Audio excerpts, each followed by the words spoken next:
Hi everyone, our topic today is linguistic anthropology in a globalized world. What is linguistic anthropology?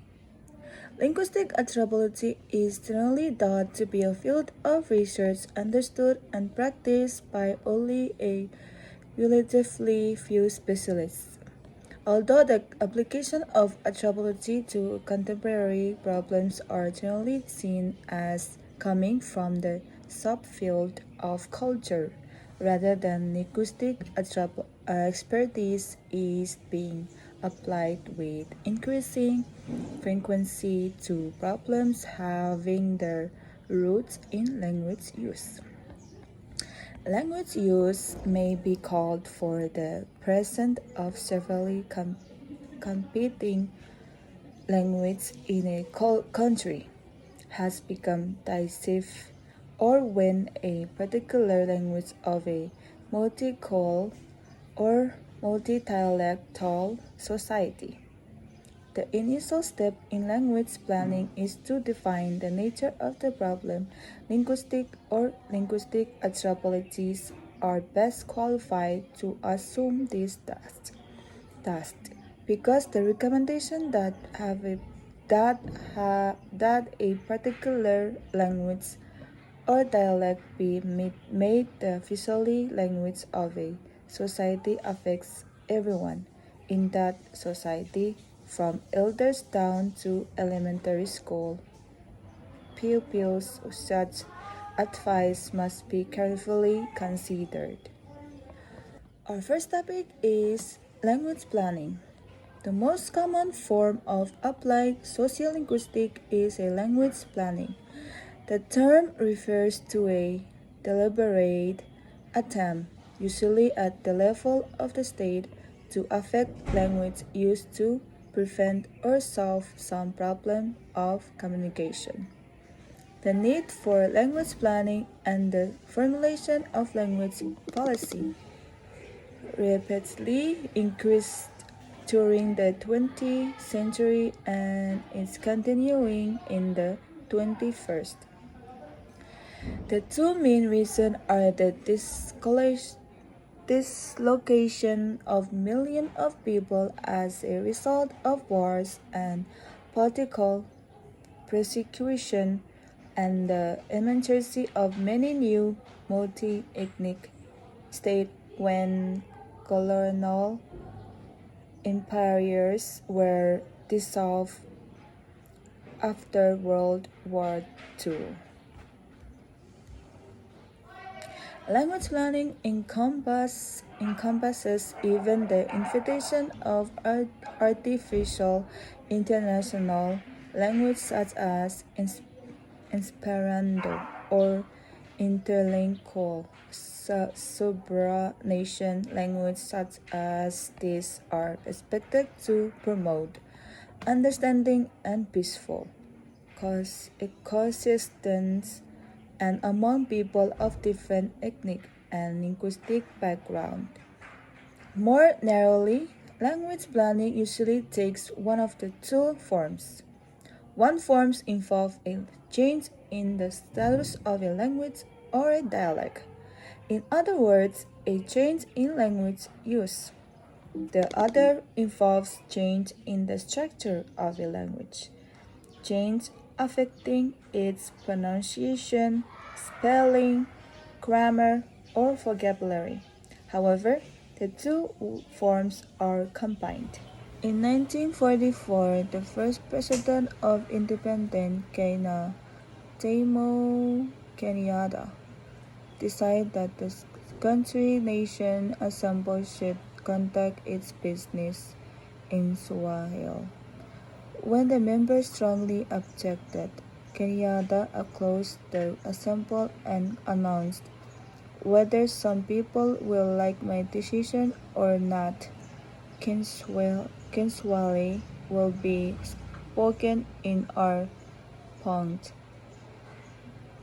parliament, because it is not our language of the Wananchi citizens people. English is not our language, and the time will come when we would do everything in Swahili. To have selected one of the main languages of Kenya, Kikuyu and Lao and Loaha or Kemba would have incited ethnic rivalry, and to have chosen English would have given preference to the non-African language of those who ruled Kenya from 1895 until 1963. At present, Swahili and English both serve as official language, but Swahili is the national language. Intercultural communication and translation. They frequently travel far away from home and encounter members of different ethnic groups and societies. Interethnic and intercultural relations are continually being put to the test. Even in language or dialect that are closely familiar or considered to be alike, specific words may have different sense or carry a different emphasis from one language to the other, resulting in occasional misunderstandings, like between American and British English.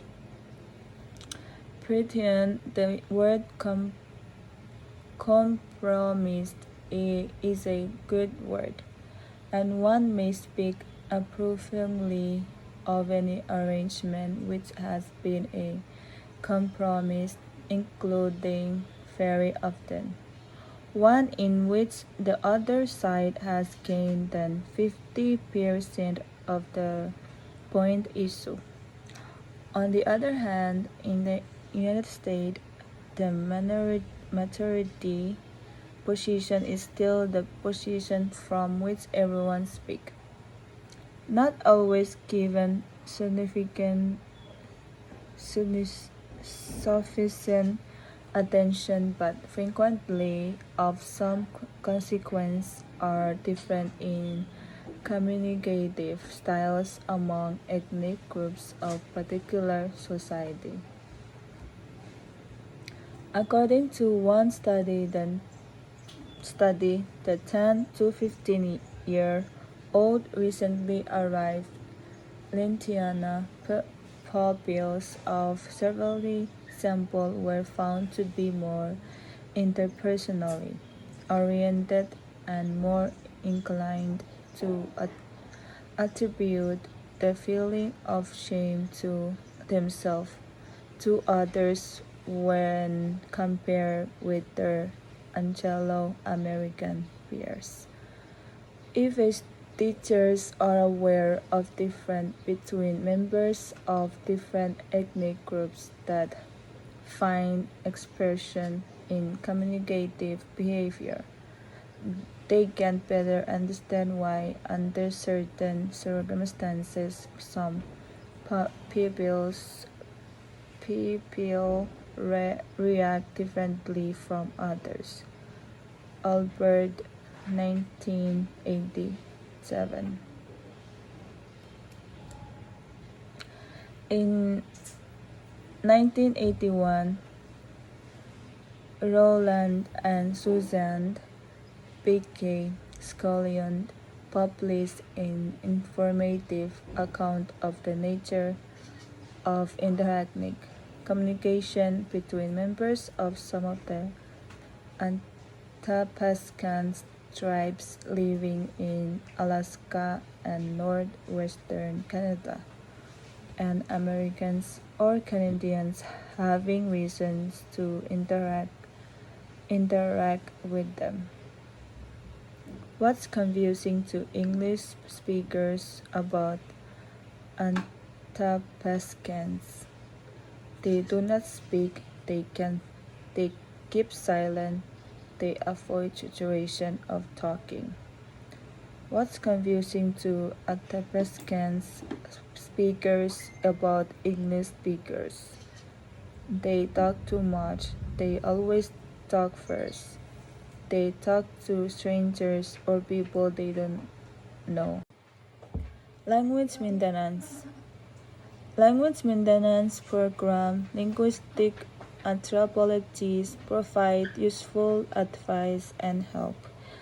But it is preferable and important that, as far as possible, such programs and activities be further developed, organized, and administered by members of the societies concerned. For an example, the language maintenance and reinforcement would not be complete without emphasizing that many additional steps must be taken to expand the program in the future.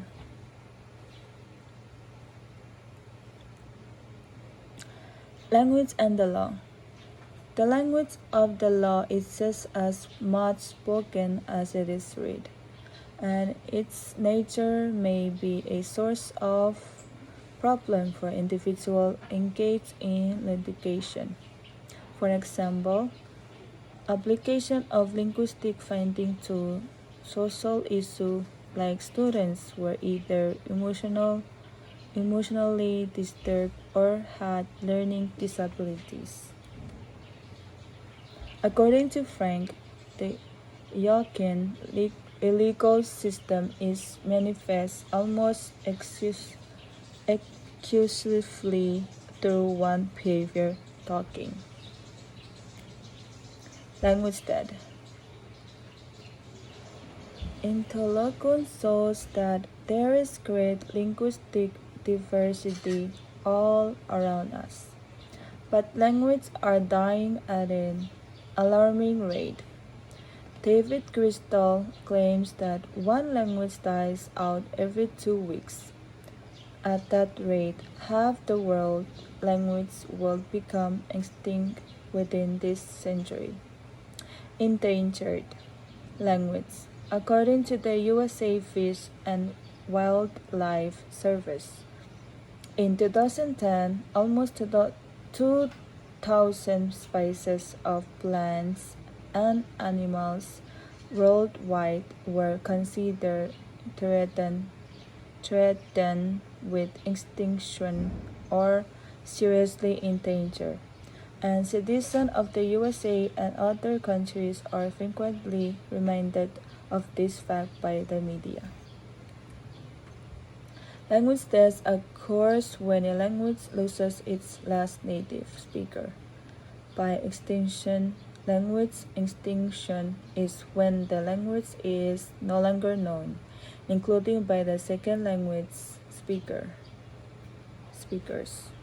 Language or dialects that are sense or carry a different emphasis from one language to the other, resulting in occasional misunderstandings. Literacy and language in a online global world.